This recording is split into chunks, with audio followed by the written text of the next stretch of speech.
when I think about it now, I'm like, man, why did I do that to myself, But the time, it was just like such an escape. I think it's important to understand that these plants, these things, especially sometimes you think they're natural, they're very addictive, and they can play a role in keeping you limited on what your human potential is. I like to say fake news is not new. If you think what we're experiencing right now and the corruption and falsity, imagine having no cameras. Yeah, this has been a journey, and it's a beautiful thing, man. Great day, everyone. It's good to be with all of you. Welcome to the Giving Business Soul podcast, where we host every single week a soul-centered entrepreneur who is really taking this Giving Business Soul philosophy and integrating it into their business, into their life, and hearing about their transformational story. I think we're certainly in a place on our history as humanity where we're certainly looking and needing a new way forward. And what we're offering here are stories to inspire you that no matter where you are, kind of like the phoenix in the background, you can always rebirth yourself and bring yourself brand new. And with that, I'm really honored to be introducing our guest today. We have Cris Pacheco. And Criss is a good friend now. We certainly have developed a nice friendship for sure. But somebody that has a military background, has a really interesting life story. And in that, he's somebody that really kind of came into the community here and just sort of dove all in. He's been deep in the work of doing inner work, doing cleanup, and now is really just kind of all in and going on the path that he's on. And I'd love to hear a little bit about that. But with that, welcome, Criss. Great to have you here as the second guest of the Giving Business Soul podcast, brother. Thank you, bro. Thank you. Happy to be here, man. Yeah, beautiful. Well, listen, man, what I'd love to do is I love your story. I think you have a really fascinating story of what you've been through. You certainly endured a loss really early on in your life that really kind of marked, I think, the beginning for you and also kind of has pointed you in the direction of the cleanup work that you've been doing. So I'd love for you to share a little bit about that loss that you experienced early on, and and ultimately how the application of this work has helped you integrate that, use it as evolutionary material, and what's happening now as a result of all that. So 17. Lost my father, so that was the loss you were talking about. And very odd times. The economy was really bad that was 2009. Well, it was during the Great Recession. Yeah. And then having been in this business and in the mortgage industry growing up, so I saw the good, the bad, and the ugly, as I always say it to clients or to people. That was very tragic, but I saw my dad suffer a lot too with his health. But it was very heavy, obviously, for my family, and it was just really interesting how everybody, reflecting back on it now. It's been almost 15 years now. Wow. How everybody's path was affected during that time. Everybody coped differently. So me personally, I felt like I coped with it in a very, now looking back on it, destructive way. Sure. It had its path, but I had a freedom that I've never had before. So that naturally came with, friends and hanging out, substance abuse. And, I never drank before my dad, passed away, and I got drunk for the first time, the day after, at some party that I would have never gone to if my dad was alive. So it's and my mom, I feel like I kind of took advantage of a situation of a lot of freedom, and my mom, struggling to, keep the roof over our head. And, I was not really a part in that. I was more hey, I'm the senior year of high school. I want to still experiment and explore, but yeah, it was that. It was an extreme freedom that led me down some dark journeys, But kind of shaped me into like what I am now, you know. But, you know, I grew up as a good student. You know, we went to private school, very rigorous academics, and then I was going to Cal Poly, and like, you know, that was like the first exposure that I had of like a like Christian, like disciplined, like strict environment. And then, you know, I just met a lot of different people, a lot of drugs, a lot of partying, and Of course. yeah, just you know, like the typical college life, but like I didn't have that boundary of any like going to class or anything. But it was interesting. I was talking about this with my mom just like this last week, how those times did shape where I'm at now.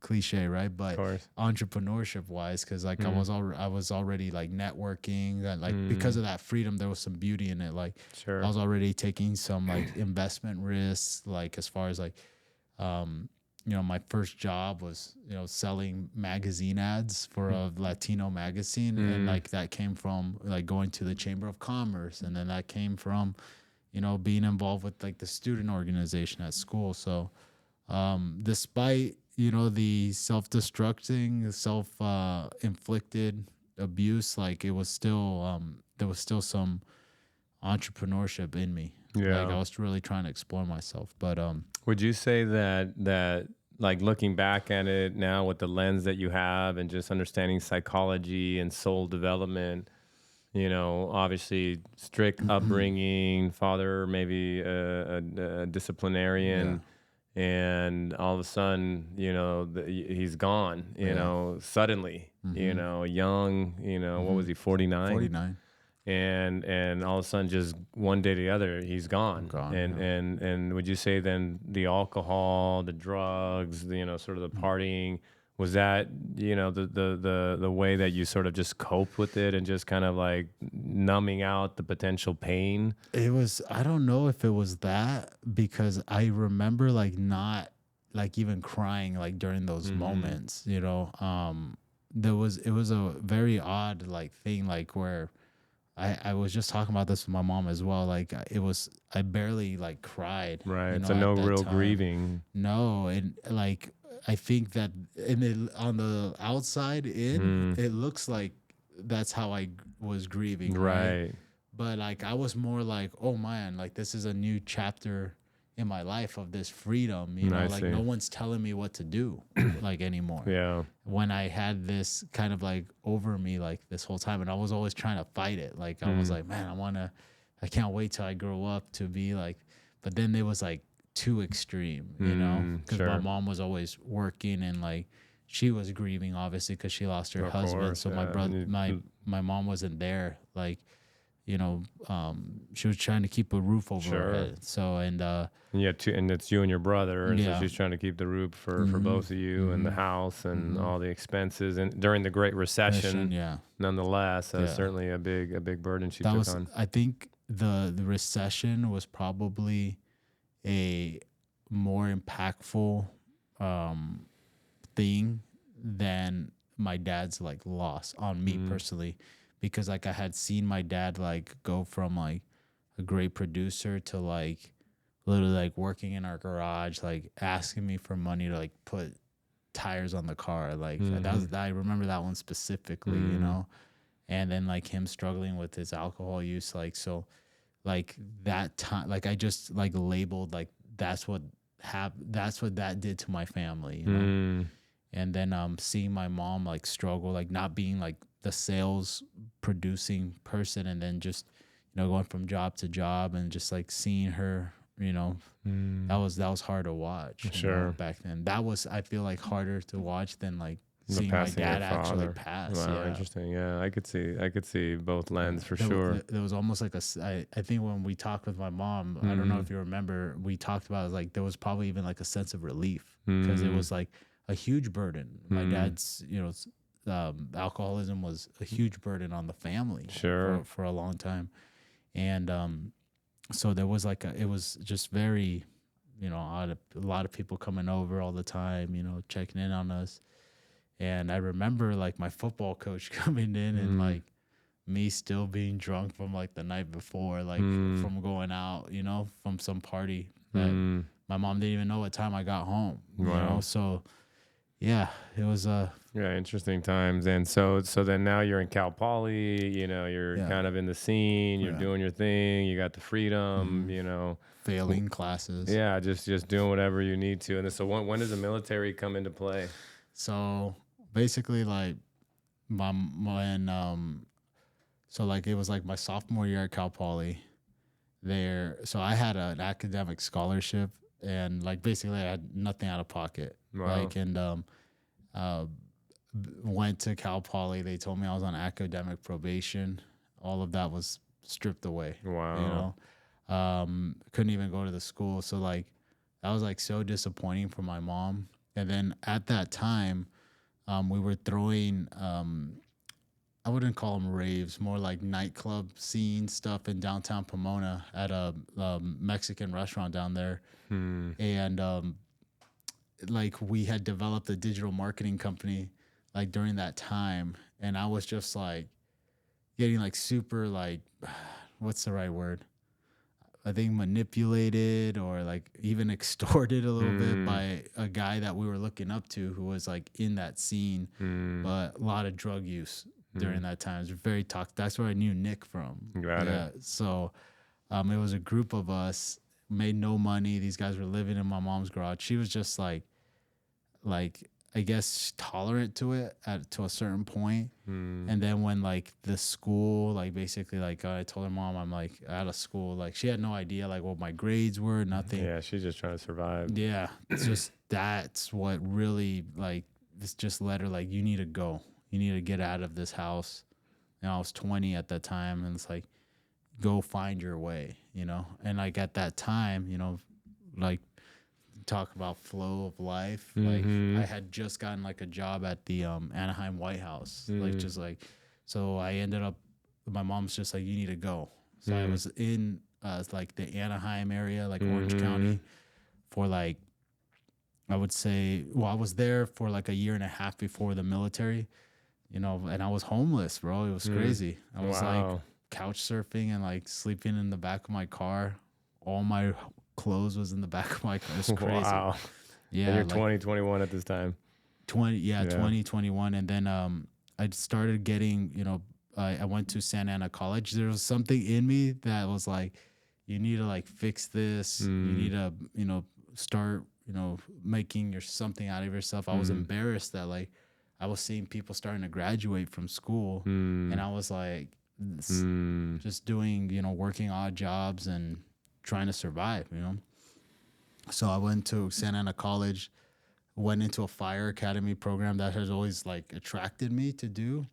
And I was, you know, into like physical fitness at the time. And then like some Marine veteran, like talked to me and was like, dude, you should go to the Marine Corps. And I was like, like, for real? He goes, yeah, man, like you're already like passing physical fitness tests. It's kind of like this. So this is like 2013. That's when I enlisted. And like 2 months later, I was gone. Wow.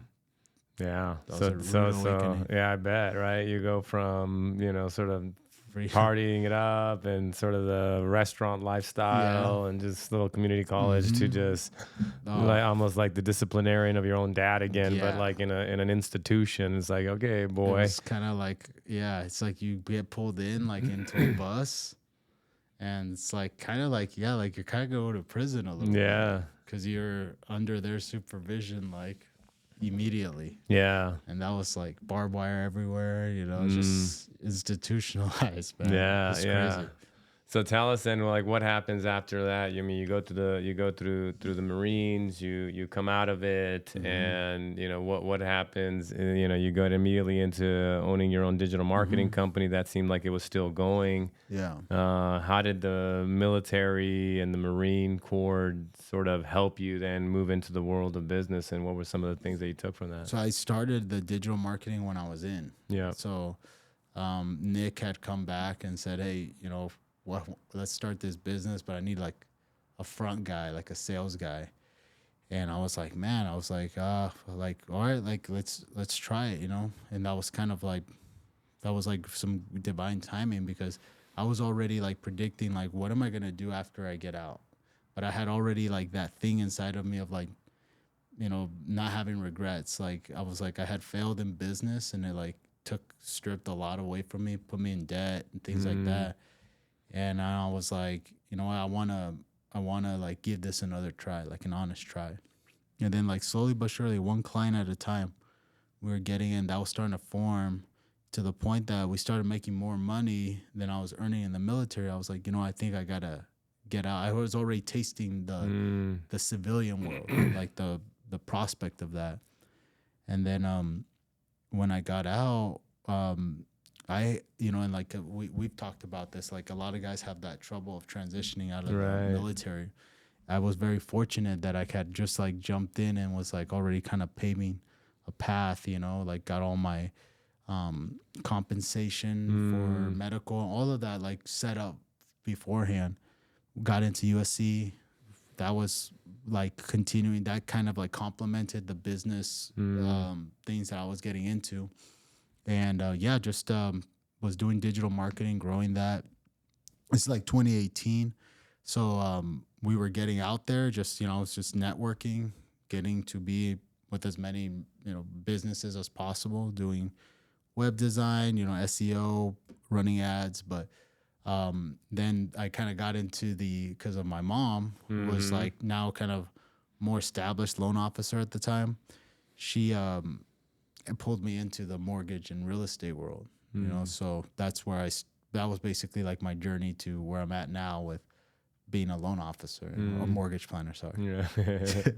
Nice. So you get out of the military while you're in there. Nick's already going with your guys' Surge Digital, and you kind of figure out an off ramp out of the military, and it's like, okay, cool. You get in, and you know it's one of those things that I like to say. It's like, you know, your vocation. You don't choose your vocation. Your vocation chooses you. Yeah. You know, so it's like all of a sudden you get into this digital marketing. Your mom gets you sort of acclimated with clients in the industry. You start serving them. You start figuring out the one piece that's most difficult for most people in mortgage and real estate, which is to acquire leads. Yeah. And all of a sudden you're like, wait, what? This is kind of easy. I know how to do this. And then you get in the industry, you know, that your father was in. Yeah. And I think an interesting sort of tidbit to that as well, I think you might have mentioned it. I think your father named you Cristobal. Yeah. Cristobal. Yeah. You know, what was the tie into your dad with Cristobal Columbus? Christopher Columbus. Yeah. And my brother's name is Luis Fernando, which was like the Spaniard monarch that financed it. Knowing all the stuff that I know now. Yeah, like nothing is by chance, you know. I'm like, did that actually happen? You know, yeah. Like with peeling back, like, what's the actual narrative? Yeah, like, what's the real story? But, you know, according to my dad, that's what happened, and that's why he named us that. You know, and Christopher means follower of Christ. So, you know, when we're talking about Christ consciousness, I thought there was a different language for me at the time. You know, when I had that. But, you know, it's all kind of making sense now, you know. No, I was like, I think one of the questions you asked me, like how did the military like take in effect? Right. So I had a like fairly decorated career. Like, so I got my bachelor's. So I finished my bachelor's. That was like a huge accomplishment, like from my mom. So I was gonna go the officer route. Like I was gonna like try to make it a career. But then, you know, the business, like something like pulled me into that where I was just like, you know what, maybe it was a more sure route to go the, like staying in. Sure. But, safer maybe, you know, very. And I was married at the time too. Sure. So I was like, you know, thinking about all those factors, and something just pulled me to entrepreneurship to like really, you know, jump in. I think it was a lot to do with, I was a big into Gary Vee back then. So like, that was like not having regret. Gary Vee seems to be a hero here in the first two podcasts. Yes. A guide. Oh, man. Yeah. I got to meet him at USC on stage, froze up, talking to him. It's on YouTube. Yeah. You guys want to Anyone who wants to search out that. Yeah. Asking the question just froze. Froze. Yeah. Because I was like, every single podcast, man, every book, every video, I was like on top of it, man. But yeah, like I think the frameworks of like leadership, that was the big thing for me. Like doing stuff that you don't want to do, that you don't feel like doing. Like that was like the whole military is like that. Like you don't want to do that. Like, everybody hates their lives. Like you're around that energy of like, man, this sucks. This sucks, you know? And I think that's where I got some like popularity from that. Had no idea I was going to be a VA, you know, home loan specialist at the time. But like, you know, I looking back on it, it's like, man, I was really paving like my brand at that time. Because I'm putting some of those guys into homes. I'm putting some of the guys that were in charge of me into homes, and I've like become great friends like with them too. It's like, man, it's crazy. It's still, there's still an essence there, you know, people that have met me back then and they're like, dude, I've been following you. And it's crazy what you've become, you know? I think to kind of color that in a little bit as well, you know, I think for, you know, the listeners, it's like we sometimes feel that wherever we are in life, that it's insignificant, or maybe that it's not sort of aligned with your ultimate soul's purpose. But as you're mentioning, it's like everything plays a role. You know, you may not see it when you're going through it, but certainly, you know, as Steve Jobs said in his commencement speech to Stanford, he's like, you can never really connect the dots as you're moving forward. But you look back and you can then connect them and go, that's why I was in the military, because, you know, here I am, you know, 7-8 years later, and I became a VA specialist in mortgage planning, and, you know, the things that I learned in the military and the leadership and doing things that I'm uncomfortable with, it's like, it's developed my character. It's a portion of this, you know? So I think it's a cool sort of visual for people, and a deeper understanding is just like, wherever you are, do it well. Do it well. It's playing a role, and you know, you might not see it right now, but you'll look back and go, "Oh, I got it. I got it." And I had no frameworks back then, so like I was just like, I just got to do this, like, because it's in front of me. But I was dreading it too. Like I didn't have like, I'd be lying to you if I had like that positive attitude. Oh, but sure. I felt like I had just like enough discipline, but I was dreading it the whole time. But like now that I have that, like that's probably the biggest thing that would have changed if I would have gone back to have like a way more like positive like outlook, because I was really dreading it, but I had enough discipline to like still get the job done in an effective way, highly effective way. Well, and I think that's really the beauty of life, though, too, because I think that can segue us into this next section here. But it's like, you know, life is developed. You know, life is like a photograph. It's developed in the negative. You know, and when you really experience the beauty that you're experiencing now, it's only because you can relate it to that other side where it was the contrast of it, and there was dreading it and not positive and sort of that lower outlook. And now here you are on the other side, and it's like, you know, but you've tasted that darkness, and I think you've taken in the entire human experience, and through that, you know, you're continuing to evolve. And so, I mean, you certainly had discipline, because I know this portion of the story. I mean, you had discipline, but, you know, there was still some addiction stuff going on, you know, maybe not the best marriage. You know, there was a lot of pain, a lot of different things that you were experiencing. And then, you know, we end up meeting at an event called NAREP, National Association of Hispanic Real Estate Agents. And it was kind of one of these moments in time where I think a few of your friends had been working with me, and then all of a sudden we meet there, and it's kind of like, we mentioned this in the prior podcast, it was like a wormhole, you know, two stars coming together, and it all of a sudden catalyzes this portal that we're in for about 30-40 minutes in the middle of this event, and then you come out on the other side, and it's like you're no longer the same, and then that really begins the process. I have an event, you come to the event, you're actually the guy that I take into the cold bath. And so tell us like that process. I mean, you know, from the addictions, the different things that you were moving through, the marriage, and then, you know, what's where you are now. So I did the opposite of what people say to get married. I didn't go to premarital counseling, didn't do any of that. Just was getting deployed, and it's like, hey, let's get married, you know? And, you know, looking back on that, I was like, I don't suggest that for anybody, you know? But I was like, felt like I was white knuckling it, you know, like, okay, it's here. Like, you know, my marriage is here. Like, you know, do what you can. But, you know, I had some of those self-destructive things still going into the military too. I was, you know, a heavy drinker back then. And that was like, it's crazy, like, to think back then. Like, I was just like, when I think about it now, I'm like, man, why did I like do that to myself, you know? But the time, it was just like such an escape. Sure. You know, like constant escape, especially being in the military. Like everybody, that's why everybody drinks, because they like hate their lives, and it's like that's where they're seeking that bliss. You know, they're you know, trying to drink, and you know, but it's like everybody does. Like highest officers that you like, you know, salute to, like they're like all alcoholics too. So it's like it's kind of toxic, you know, to think about that. Well, you I think know? you've mentioned this before, but it just sort of speaks that so many men that are in there are fatherless. They have a tremendous amount of trauma.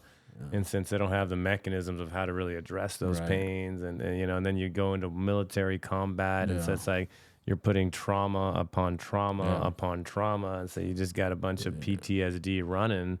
The only solace is the alcohol or the drugs. Yeah. And I wasn't, you know, I wasn't in any type of combat, but like you'd see it in the older guys, you know. And my wife, you know, at the time, like she had to deal with all of that, you know, that recklessness and just like the debauchery that comes from drinking, you know, just the poor decision making. Yeah, the poor judgment. So, you know, like it was Gary V's video that was like, you know, on a Christmas Eve that I watched. So like, you know, like you can do whatever you want. Like you can go out and, you know, party it up, but that like, don't complain when that guy who's like skipping the parties is like winning and eating your lunch. Like, and I just cold turkeyed it. Like I was just like, wow, like, okay, like I'm just not going to drink. It was a Christmas Eve at my uncle's house, and I just decided not to. So it's been 7+ years now just from that. And that was a huge one for me. And then it was the cannabis use, like, and I was, you know, we've talked about this, you know, the ease of it, the healthiness of it, the, you know, the I guess legitimacy that it started getting from the medical industry that's totally not legit in the United States. That was like, oh, okay, like I, you know, like let's say veterans with cannabis, you know, and it's still like a thing. I was like the veteran cannabis guy. I even started the first cannabis organization at USC for students. Oh wow! So I was like a pioneer, man. I swear to God, like it was crazy. Like I helped guys who were struggling with drinking, taking prescription meds, and like introducing which is a huge leap. Yes, you know, definitely. and certainly I think, you know, we're certainly, you know, I've had my own experience with that plant. It's certainly a very people don't think it's addictive, but as we know, it's highly addictive, especially with all the chemical that they're now putting it in here with the levels of THC. It's certainly that, but certainly I would say a much better approach than alcohol and the pharmaceutical industry. It's certainly a step in the right direction. I think though, once you get underneath, you know, why you're using it and get into the actual healing, proper healing, then that's when the next step comes up. That's amazing that you actually established the first one at USC. I was and that was like a legit institution, like putting it behind like with cannabis. And it was like, I remember because I was going to school with a bunch of veterans. So it was like a lot of guys are very conservative and like saw me just as like a loser pothead, you know? And that was the other like part of the story too. Like I was able to gain a lot of confidence because I was like making dean's lists at SC, and like that was like, you know, like a huge thing with my mom, you know? It's, but started you made up for the Cal Poly scenario. No, everyone I went to Cal Poly with, they're like, dude, you went to USC? Like, how'd that happen? Like how did you turn stuff around, you know? And but yeah, so that I was like very, you know, I covered up. I was like a functioning pothead because I was like covering that up, like, oh, I graduated from SC, like I got a business, I'm doing all this stuff for veterans. I was using like from like the moment I woke up, I was in like cannabis proness instead of flow proness. I was just the wake and high. bake, as they say. The Just wake and 100%. bake and all the major points. Like, I'm about to go into class. I'm Yeah. about, Yes. But yeah, it's interesting, right? Because when you perform well, Yeah. you can say, hey, I'm a high performing, user, Yeah. and nobody would ever even suspect sometimes, Right. looking outside, because like, wait a minute, you're going and getting a master's degree, you got business. Yeah. I was always suited up. So Yeah. it's like I didn't Exactly. And I think there's so many people out in society that actually that's sort of the archetype that no one would suspect, because they're high function. You can function pretty well with it, but as you're discovering now on the other side of it, there was another step into the healing of all this. So maybe talk a little bit about like coming into this sort of philosophy of giving business soul and realizing like, hey, I can, there's a way to actually properly heal these things. Yeah. And don't need to go into plant medicine or, go to an ashram in India and go meditate my way out. But like, I can actually take this approach and start doing some inner work. Yeah. Yeah. The other big addiction was like lustfulness and pornography too. Like that had me wrapped for a long time. Yeah. And it basically like all of that stopped like as soon as I got into speaking with you. I remember coming into this, I think it was in this room. Yeah, I was. And when I was like, I got a question about cannabis, man. Like I know you're like in your 90 days it says no cannabis. Like, like what should I do? Like I feel like I'm using it for a healing method for me, because I was so bought into that. And, when you explained to me about, having it be in like basically an unnecessary, like you don't need it inside of you, I was like, I just stopped. Yeah. That was my last day. I remember then, I now it's like look back, like same with the alcohol, same with pornography and cannabis. It was just like escape. Like I wasn't comfortable without being stimulated by something, right? And man, just like the surfacing that happened from all this was like, yeah, it's still stuff still comes up now, of course, and it's been continued, but a lot more core stability now. But yeah, like jumping into GBS, and I think I did it for like the reasons to really. I had talked with Steven, I had talked with Adrian, like right after when we met, and they were like, you gotta like go to this event, you gotta go into this program. And then I was like, my marriage was like affecting me really badly at that time. And I went in for that reason. Like I want to like basically like save my marriage and like reach like the highest potential that I can be, right at that flow workshop. I signed up for the round table, and, that was I had a lot of, man, my notes on that was crazy. Yeah, I remember. Yeah. Like, so I had like a lot of contemplating, thoughts about everything, so that was the beginning, Yeah. And just to kind of contextualize, like how I was, my story about the cannabis with Criss really helped to move that. I think when I put into perspective that, in the shamanistic tradition, they understand that everything has an essence and sort of a life form, if you will. Yeah. And the plant that's cannabis is referred to as like La Santa Maria, and so she is a feminine plant. She's very seductive. She kind of plays kind of like the mistress, like if you go do ayahuasca, which is also a very revered feminine plant, you have to prepare. Yeah. You got to get yourself ready, to go into an intimate experience with her. With cannabis, she's kind of like a mistress, it's like a quickie. You pull off to the side and I want to just get a quick, rush and feeling. And my experience with that plant came in when I was going through cancer. Yeah. And so instead of taking all the pharmaceutical stuff that they prescribe when you're going through heavy chemo treatment, I ended up going and partaking of that plant. I didn't use any medicine that they gave me, none of the pills, just used cannabis. So certainly it became sort of an ally in my own journey.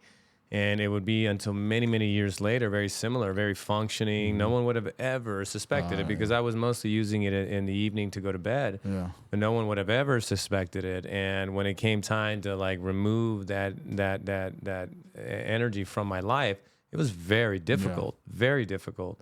And it wasn't until I actually went and participated with a shaman and did a very strong ceremony with iboga, which is an African root that is potentially at the very peak of the sort of plant kingdom as far as its potency, as far as its potential for neurogenesis. This is where they would send a lot of heroin addicts, opiate addicts, people that really had to break an addiction. Now, I had gone for another purpose, but simultaneously that ceremony actually took me through a very, very deep process where the ceremony literally almost, that medicine of iboga literally almost had to go down into the very root chakra. And I have a very explicit story about that, but it literally almost felt like that medicine and that spirit of iboga had to like cleanse out all the entangled areas that plant was in my DNA. Wow. And it literally took like a full 12 hours for that process to take hold. And eventually this massive, purge came out where I literally saw that being of the Santa Maria, the cannabis essence leave me.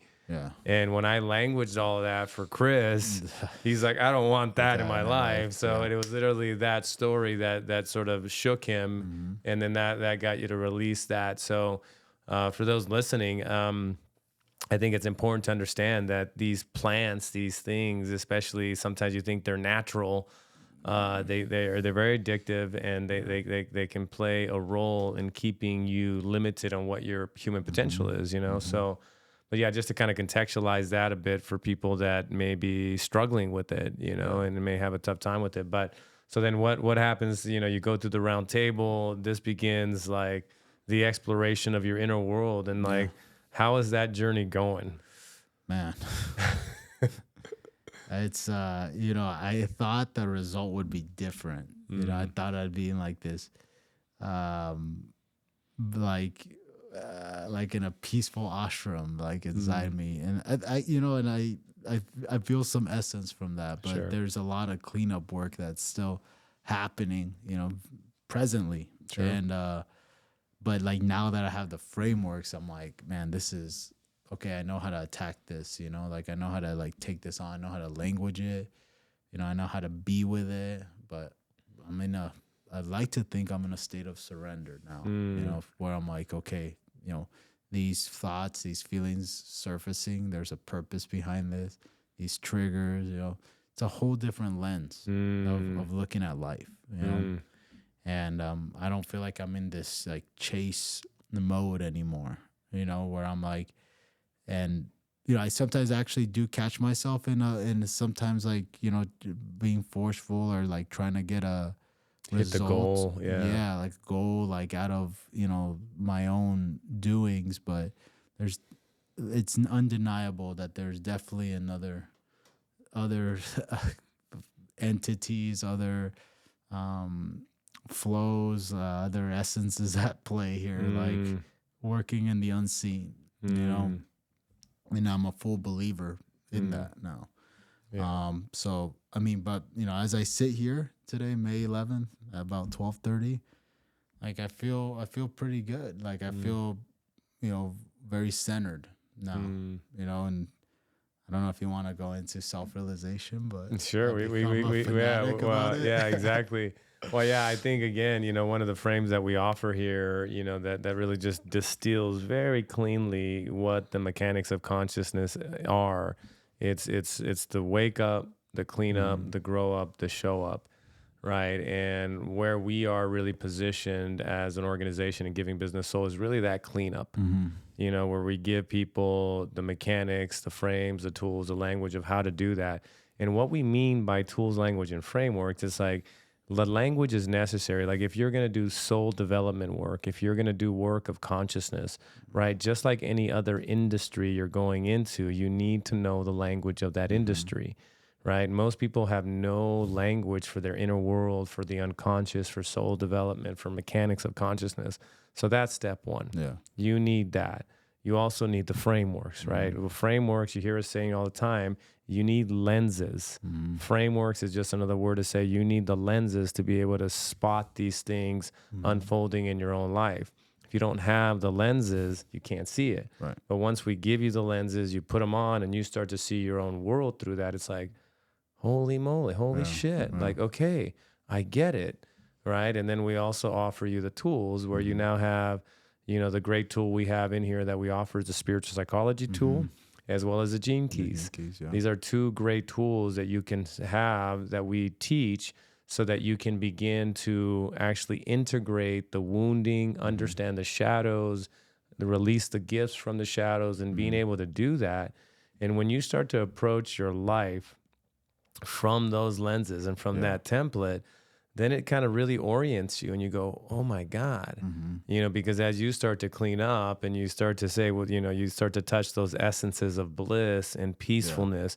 Certainly it's not always like that, but I think there's a part of this process that the soul and the higher bodies, God, the universe, however you want to language, gives you a taste of it from time to time. And it's like, oh, wow, that feels great. And then it takes you deeper to, hey, well, if you want to feel that, go clean that one up, you know, and it's kind of, you know, but it does goes in waves, but it seems like it's moving you higher and higher in that map of consciousness where you start to feel the greater potential of your life. Yeah. You get to really get a feel like, what am I here doing? Who am I? How do I really get to know myself at the deepest level? And I think once you really came through the round table, you decided to come on the higher, you know, course, which is the path of the merchant. You know, you started to really get a hold of those gene keys, the compassionate self-forgiveness and spiritual psychology. And as we like to say, we're just pointing you in the direction and say, hey, that's the way home. Yeah. That's where you go find the treasure. And, you know, and then I think in pointing you in that direction, your own soul led you into the self-realization center, which what we say at Giving Business Soul is that it's a pathway for self-realization for professionals, right? Where you don't have to go into the ashrams to just, you know, do the Kriya yoga or meditate it out so you can arrive. You can actually do this in your day-to-day. And it sounds like you certainly have come into a pathway that feels very specific to you. So maybe share with everybody like what that's been like for you to find that path. And something that I was surfacing, I was thinking back, I'm like, okay, between like finding the purpose through the gene keys, like a DNA code, right? Going through the Venus, like I would say that was the biggest cleanup, you know, during those, you know, EQ, SQ, IQs, you know, and then that to that core wound, you know, and like, man, when you just like wake up and you like know your purpose, and I still look at my, you know, my chart every single day. I'm like, you know, I remind myself constantly, like, okay, like whatever's gonna be in front of me today, like it's gonna be lined up with, this is my map, you know. And but like those triggers, like all those things, like I'm immediately taking that to the red dots, you know, like okay, where's this like in me, you know. And the, you know, the cleanup work, you know, from that, you know, that birth, that human trimesters, that was huge for me, because I was like, gosh, I was like surfing, and a lot of things were happening to me at that time, relationship wise, you know, stuff with, you know, my family, like a lot of stuff was surfacing, like, and it was very loud inside of me, you know. But man, like I feel like I let off like a lot of weights off of me too. You know, and I'll give you like a real life example of like where I think the cleanup like really worked. Like I don't have any temptations anymore. Like I was white knuckling, like staying like clean, from substances, from Right. lustfulness, but I don't feel like that has a grip on me anymore. And the big one that we, obviously talk about in GBS is the embodiment, right? Right. The doing the diet is the huge one, right? That was the biggest one that that was like a huge hurdle for me, because I was doing all the the morning routines, the plunges, the supplements, everything except like having a super clean diet. And when I did the no grains, no seed oils, no sugar, which I'm still continuing at this time, like I knew that there's been some work, but because being able to accomplish that, like I knew that this work was working inside of me, And I'm very interested to see like what other things I can kind of like getting off of coffee. I mean, I was hooked, and I felt it that first week was like, oh, that was terrible. Like that was, but we got through it. We're here 2+ months, no coffee, Wow. every day. And, the Gnostic teachings too, man. Like, I mean, being a, dogmatic, half pregnant Protestant Christian, as I like to look back on myself as, like, to like seeing like, oh no, like, that Christ consciousness, like the kingdom of heaven, God is inside of you, and all your karma and your dharma, like you are fully in charge of like with every single action, from what you do when you wake up to like what you do, prior to falling asleep. Like all that in between is going to affect your consciousness level. So I've seen that, on my purpose, on my bottom, green dot, it's unity. The way that I'm languaging that is not just to unify people around me, but unify everything that I'm doing, that it's all in harmony inside of me too. Yeah, I love that. So, yeah, I'm like, I'm seeing that like everything is making me like who I am, like throughout, like when people aren't watching you, like that's who you're actually becoming, like that they're gonna feel that essence from you. So, I've had some like really deep connections with people that I've talked with, and it's like even simple conversations that I otherwise would have thought would have been a waste of time any other time. Like, I think this is from spiritual psychology, that like, you're looking for, there's like answers in different places. There's clues in different places, right? Like you don't know like who you're coming up to, and like they might, like even if it's a total stranger, and whatever they say, but to be in that contemplative state, to be able to listen to that, it's like a superpower now. Yeah, I love that. I love that. Well, just to unpack a couple of things that you said, I think that would be worthy for the listeners, is that you brought up Gnostic Christianity. So for those that want to look that up, that's GNOSTIC, right? Gnostic. And what that simply means is that, one way to kind of frame it a bit is that, early Christianity was composed of multiple sects, and essentially Constantine eventually kind of created the Holy, Roman Catholic Church through putting his own version and spin of the story. And as I like to say, I mean, when you look up the word pyre, this might give an interesting insight. Empire, pyre means the worst of. Yeah. Like, so if you look up the etymology of pyre, it means the worst of.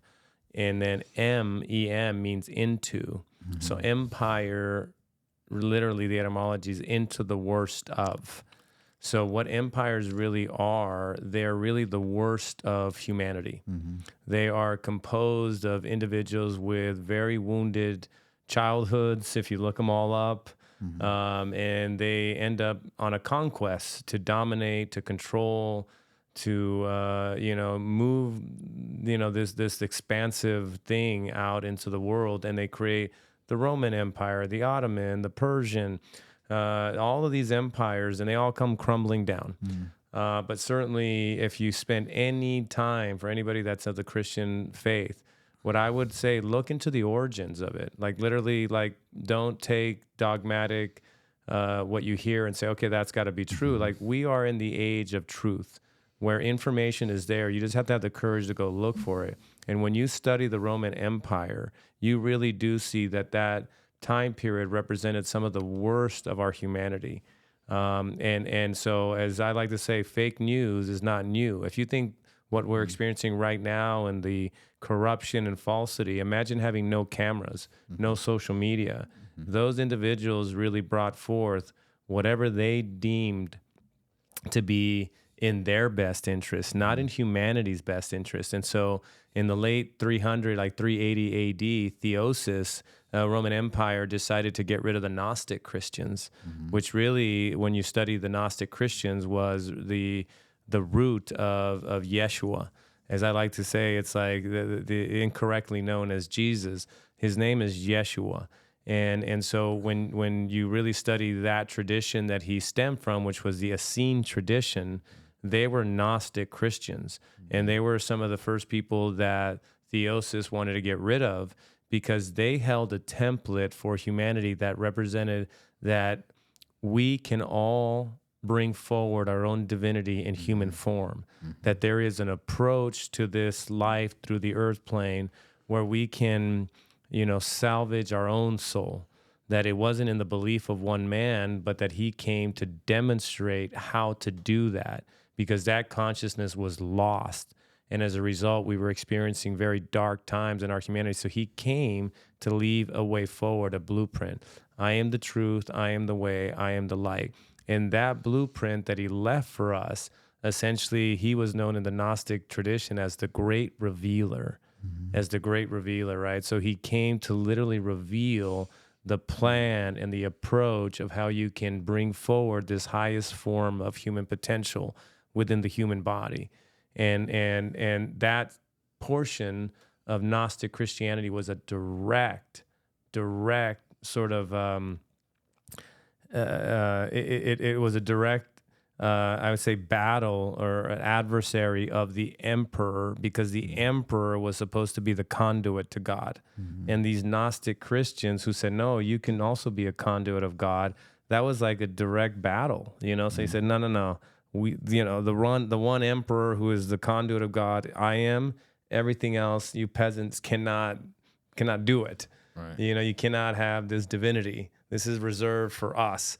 And they literally wipe out that entire sect. Right. But as it would have it, it goes underground. It gets hidden, and in 1946, by happenstance, a shepherd boy, literally is throwing rocks through a cave, and all of a sudden the Dead Sea Scroll comes out, and all of a sudden this entire genre comes out, and we start to get deeper understanding of this entire Gnostic tradition that actually held the true teachings of Yeshua. Right. And that's something that's been hidden for 2,000 years. Now it's materializing itself in a big way.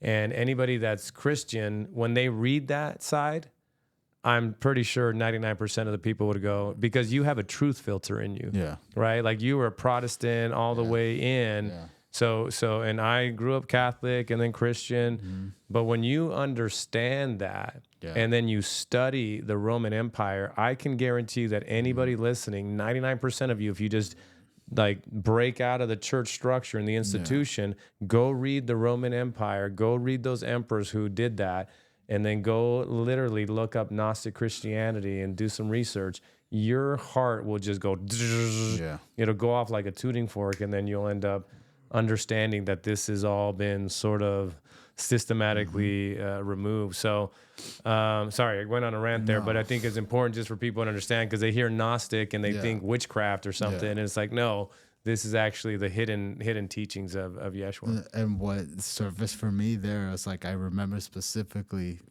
like the first book in the Pathway of the Merchant. I think you gave me the Law of Light. That was like, I couldn't put it down, because that like really I think I read the book in 2 days, and that shifted everything for me. And that was scary, because I was so into the church and the community, and we've been so a part of it. And I went to the biggest super church out there, you know. It's like, and I had I was involved with the ministry very closely. We had close friends to all this, and so that was like I was shifting everything that I grew up with and was learning. But there was always been a pull from that. Like, so when I read it, I was like, I couldn't unsee that. You know, it like spoke into me, you know, and that was one of the biggest like breakthroughs, like epiphany moments that I had. And then the Word made flesh, God, the God Man, that was like around this time last year that I read it. And that was like, wow, you know, that was very profound. And, you know, how I got to Self-Realization Center, I was like literally looking for a place to read the Law of Light. And my friend Z, who was, you know, before I got introduced to GBS, probably the most enlightened like person that I've ever met. And this guy wakes up at like 2 a.m. And like, because he knows that it's like the quietest, like essence time to like get into meditation. I always saw him going up to like Mount Shasta for like these getaway trips. He had a brand called Escape. Good friend. I was just talking to him this week, and we had, every time we get on the phone, it's like 3-hour talks. Yeah. And like, he's been like, he was giving me a lot of praise from how he knew me to now. And he never treated me like I was like under him either. That's awesome. You know, but it's like now we have a like even more of a special connection. Like, I remember, I asked him, I was like, hey, where's a place that I can go and read this book? And he sent me 2 places. One was like a Japanese botanical garden, like Pasadena. Yeah. And then one was the Lake Shrine Temple in Pacific Palisades. So I thought it was like a place that you could just go, like, you know, like just, you know, that was open to the public. And then I show up there and it's like a full like church and everything. I was like, what the heck? And like I was like looking inside and like I see like these swans and like this lake, and I'm just like, this is crazy, you know. But I couldn't go in. But then I had this like pool like maybe a couple months later that was like, where's a good place? Because I was always used to going to church on Sundays, kind of missed that. Yeah. Where's a good place that like a community that I can relate to that follows these principles the most? And then I ended up going to the service there. I'm like, this is exactly like what I needed. Now I'm getting into the lessons, and the lessons are like so beautiful. Like one of the biggest things that I'm working on right now, present day, and this is where I think, you know, I was probably in the wrong for a while, but now that I have the exposed knowledge, I'm working on it. I was always looking, because they're like, even the Gnostics talk about a direct connection with God. Yeah. You know, like the highest, reaching that self-realized highest state of consciousness, like to be connected with God, with your soul. I was always doing it from a place of like, okay, I want to get into GBS because I want to fix my marriage. I want my business to blow up. And like, I think that's good, right? Because everyone sees this as an investment, but the real reward is getting to that place where you're like, from what I'm reading, I don't think I've reached that state yet, but literally being at your highest consciousness level and being connected with God unconditionally, just to be connected with God, but having faith that everything else will be taken care of. That's, you know, right. So it's like, that's huge for me in a industry that is so like, you know, top producer driven, like, you know, getting 10 deals a month, all of these things, like, has been all around me in this program and all my coaching too with the mortgage side. It's like, so it's all around me, but I was like, that was like an epiphany moment. I'm like, man, I was doing this wrong, because I was like having like, hey God, I'm only want to get close to you.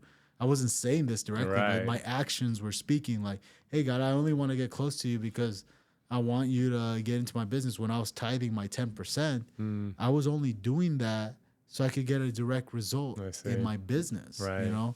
And this was just a very recent discovery. I remember. And I'm like working on that now, you know, and it's so. And how is that materializing now to kind of bring us to a close, you know, with business? It's like, because obviously, you know, what we speak about here with GBS is we certainly want people to do really well in life, because I think for people that have great hearts and a philanthropic way of being, they certainly will do better in the world when they're blessed in sort of material abundance. But how is this now overall philosophy and this ambition still showing up for you in business? I think one of the biggest things is having the detachment from those pleasures. Having detachment from, let's say, like being super comfortable, having detachment from, you know, the material results, but still having attachment to your material world duties. Like you still got to make the calls. You still got to show up.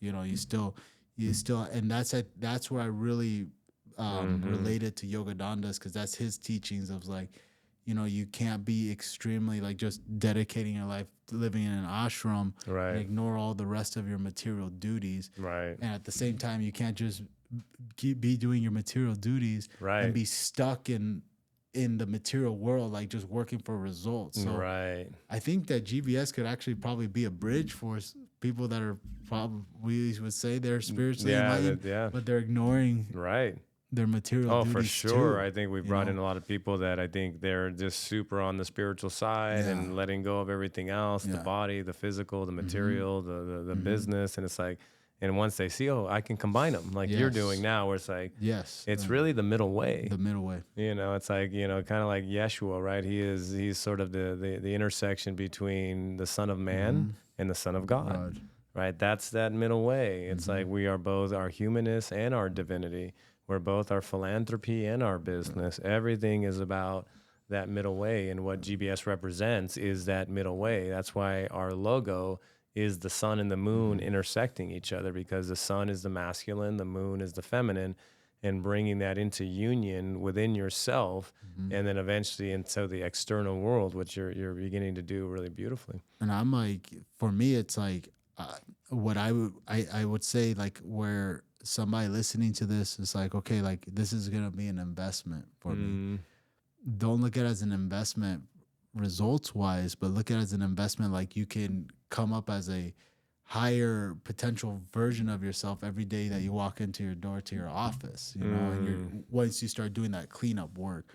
I mean, I'm having the most productive days of my career right now. I'm as disciplined as I possibly could be. The market's, you know, tough right now, but I'm like, I still have that faith that it's like, there's a purpose to showing up every single day right now. Like there's going to be a huge, you know, maybe I'm trying not to get into the results here, but there's a purpose for why you're here, you know? And, but at the same time, I'm simultaneously getting as enlightened as I've ever been too.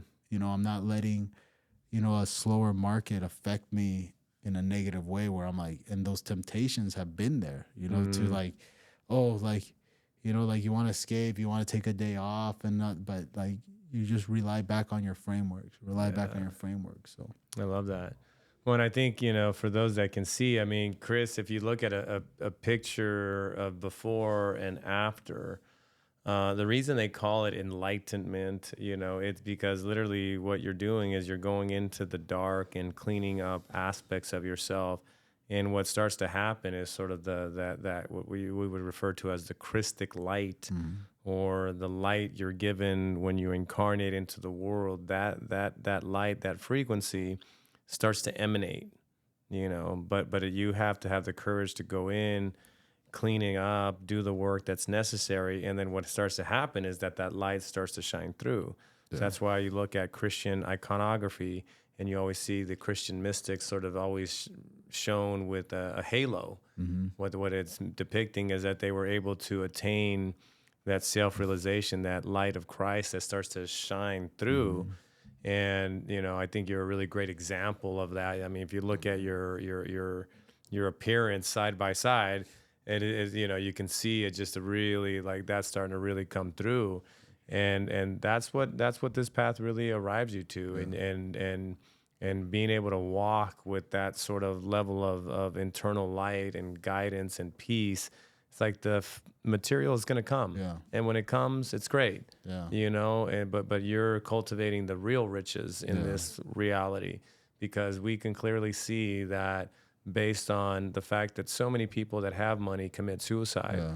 You know, it's like, that's not real riches. Right. The real riches is kind of these experiences that you're having, and sort of having the adventure of the inner world and the inner domain of the kingdom, and going into these deep places, and like starting to really reveal the true treasures that God give for us inside the darkest places, which has been inside of us. And I always, like, I was just telling this to my mom, like, I feel I'm constantly getting these like moments where I'm like, gosh, I'm so fortunate to know all of this stuff. I'm so fortunate that I got exposed to any of this. Like, I'm not in a search of like, what do I got to do next? What do I got? And that's so revealing, or not revealing, relieving. You know, like to not have that energy being sucked out into like the unknown, or like wondering. You know, and like I think I've gone to a place. I mean, you tell me, like, is that sort of kind of an enlightenment of like, okay, like I found this path, and like I know that this is the right way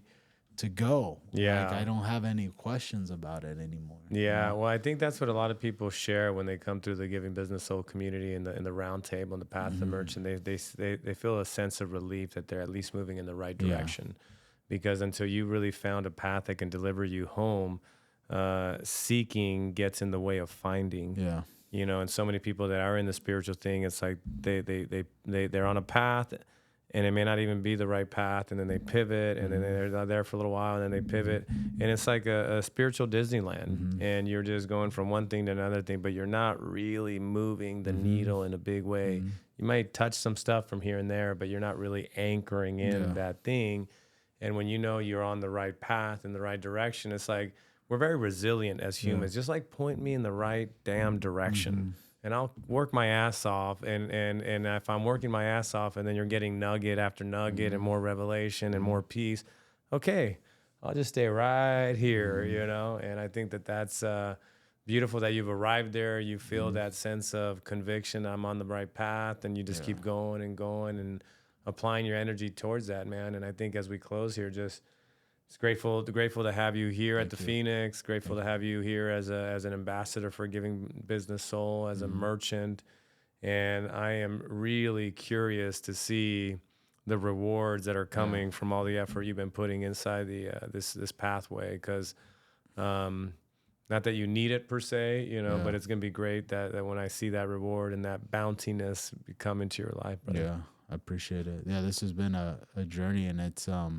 a beautiful thing, man. I feel like I'm starting to touch those essences of just being in silence, being with myself, and having bliss, you know, and being good with just how things are. You know, there's a purpose behind everything. There's a purpose why we're sitting here today. You know, someone might be listening to this and have a revelation or you know, some type of call to change, you know. Exactly. So I appreciate it, man. Thank you for everything. Thank you, brother. And with that, we conclude this second podcast. Thank you, as always, for listening, and we'll see you on the next episode.